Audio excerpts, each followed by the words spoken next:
right, guys, so I put my feelings aside and we're jumping back on the little Chevy. So what we got going on right now, I got a set of long tube headers and a wide pipe for it. I'm gonna have Chase install it. I'm gonna actually put a tag back on this truck and drive it on the road. We got a lot of upgrades coming for it. We got a lot of big plans for it. So we're jumping back on the little Chevy. Let's go. That's it. Can you tell me why that happened? Because I'm a bad mamma jamma, baby. You mean just tripped out bolt? Your bad mamma jamma? That was your shop hand. That was my shop hand? You are my shop hand. No, I'm shop manager. Oh, you're shop manager. Wow. Not doing a very good job. All right, everyone. Had a little bit of a hard time getting all the exhaust out. I had the guys kind of do some cutting on it. So now they're gonna start reinstalling the new headers and the new wide pipe. This thing should sound pretty different because we're going from cats to no cats, long tube headers. Pretty excited about it. It's another upgrade to the little Chevy. So, pretty tight fit under here. These clamps, they make me want to kick a fat kid. They really annoy me. I do not like them. But got it all in there. Pretty close in some areas, but for all intents and purposes, they're on. So, headers are on the mini truck. Or little truck, whatever you want to call it. All right, guys, so today is something long overdue that I needed very badly. We finally got the FTI converter for the little Chevy, our Burnout truck. So today we'll be installing the converter, and the guys better get it done today, because if not, I don't have a ride home because I drove this into work today. So without further ado, FTI converter going in the short bed Chevy. Let's go.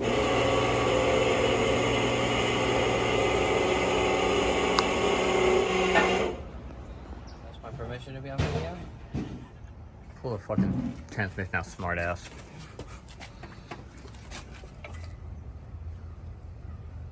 Hold on. Oh. Why didn't you bring the box? It'd look cooler. Oh. If you would have dropped that, dude. I would. It looked like you were about to. Look at that thing. Ow. Schmancy. Alright, so we gotta install this little adapter into the crank, and then the converter goes into there, and we will get this bad boy installed. All right, so we're putting a new transmission mount in here. This thing's seen better days. Why we got the transmission out, we just notched the frame a little bit for the cross member for the exhaust, because that's kind of hitting it, and we're about to put the converter in. So hell yeah, brother. All right, out with the old. Hopefully this doesn't fall when I take the converter off. Oh, that bitch is warm. Still? Yeah.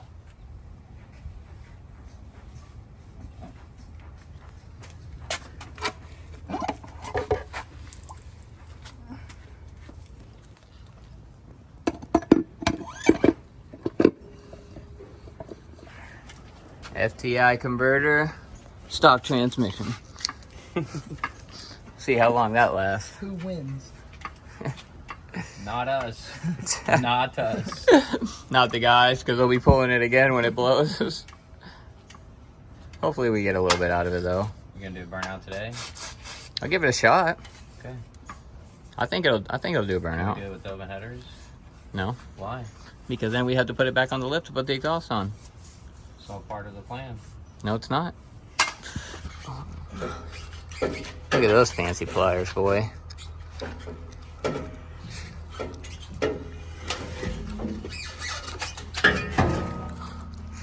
Weight reduction. All right, Josh. What'd that thing do to you? Fired up.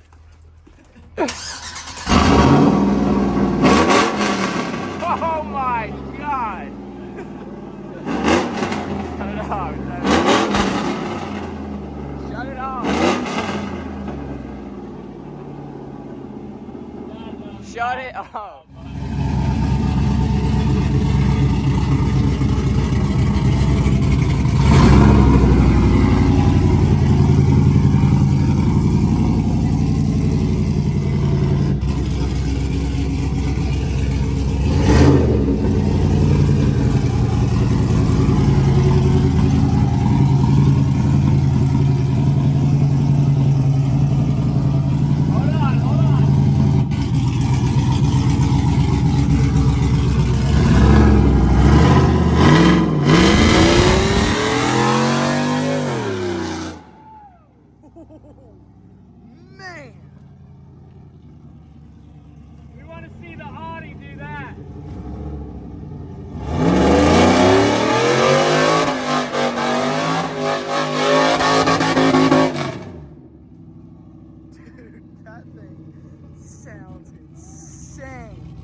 shifting.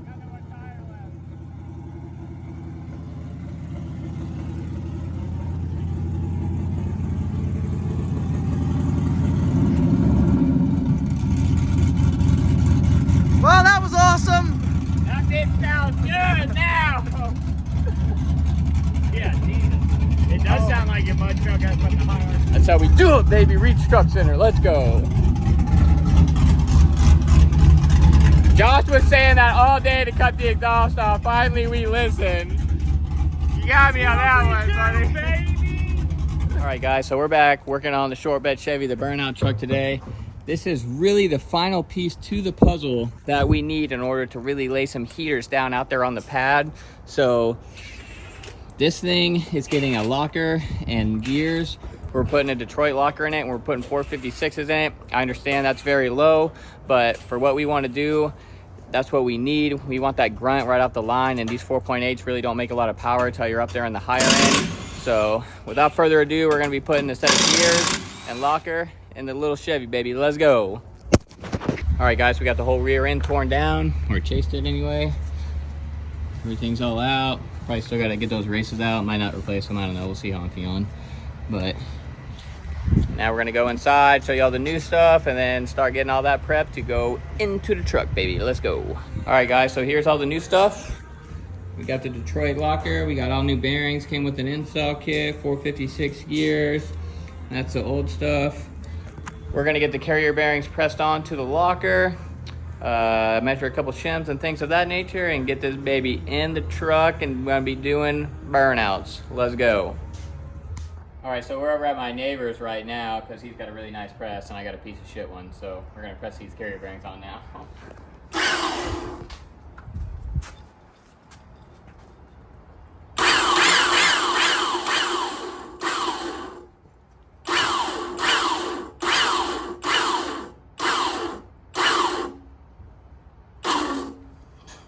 I mean, dude. Money! That is awesome. One day when me and Dennis move away from each other, I gotta buy one of these. All right, so we're gonna get the ring gear installed on the locker now. These are reverse threads, so you gotta tighten them left to right. So we will do that now. They already come with Loctite on them because sometimes these bolts will back out. Sometimes on like the bigger stuff, like the 3/4 tons and 1 tons, they'll have a hole in the center out of them that you gotta put like a metal wire through so they don't back out. But this is a pretty small rear end actually, and with the power we have, like if we were going rock crawling or something, we'd definitely break it. But really, the tires are not gonna have traction, like pretty much never. So that's why we're doing the 8.5.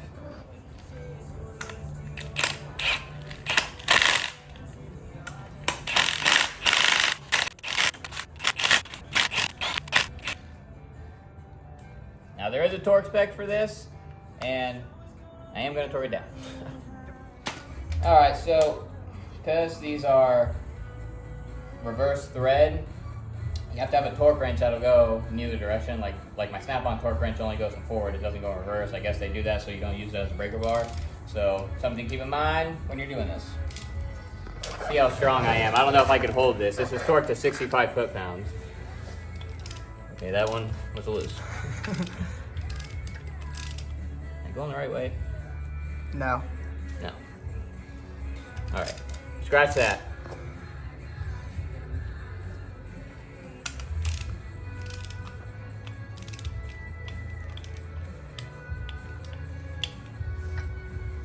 Holy mother effer.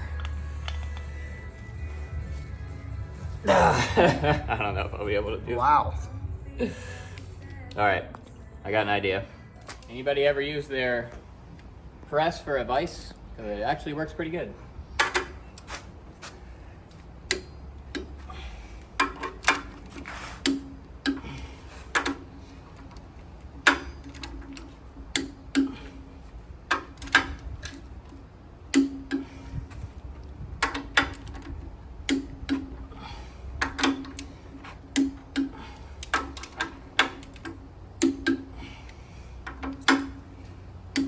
Anytime I torque something like this, like in a circle, I go like in a star pattern, and then at the end of it, I go all the way around, because like every once in a while you'll miss one. So.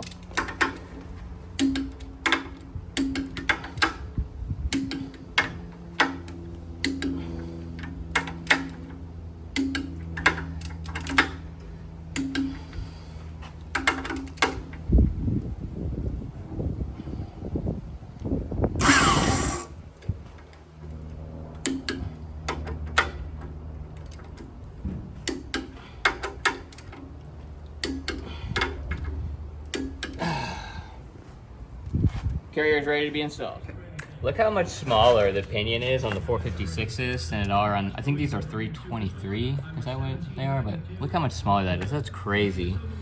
So we're gonna get this pinion bearing, the new one, pressed on to this pinion, and then get that in the truck and start setting our backlash and pinion bearing preload and everything, and get this thing installed. We just pressed the inner pinion bearing off of the pinion to get this shim out. I like to start with the factory shims and then go from there.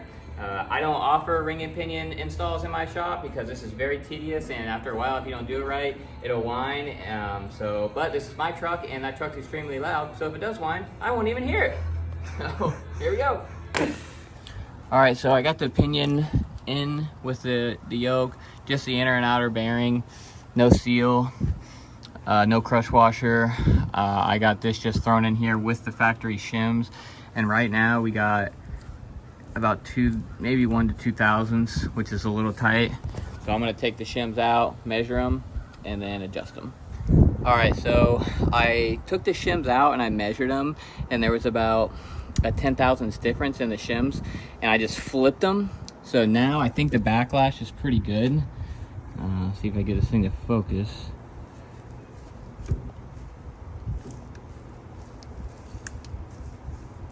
Kind of hard to do with my left hand, but it's around 10 thousandths, which I feel like is pretty good.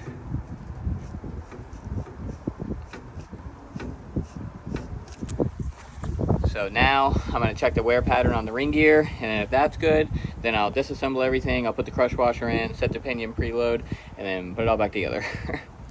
All right, let me show you the wear pattern that I got.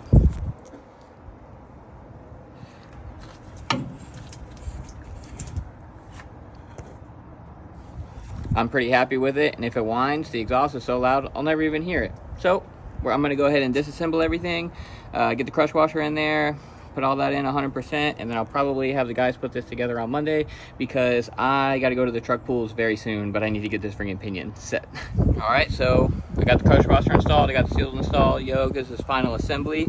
We got about 10 thousandths backlash. That's pretty good. We'll check the pattern one more time for shits and giggles, and then this thing will be ready to put back together. And no more one wheel peel.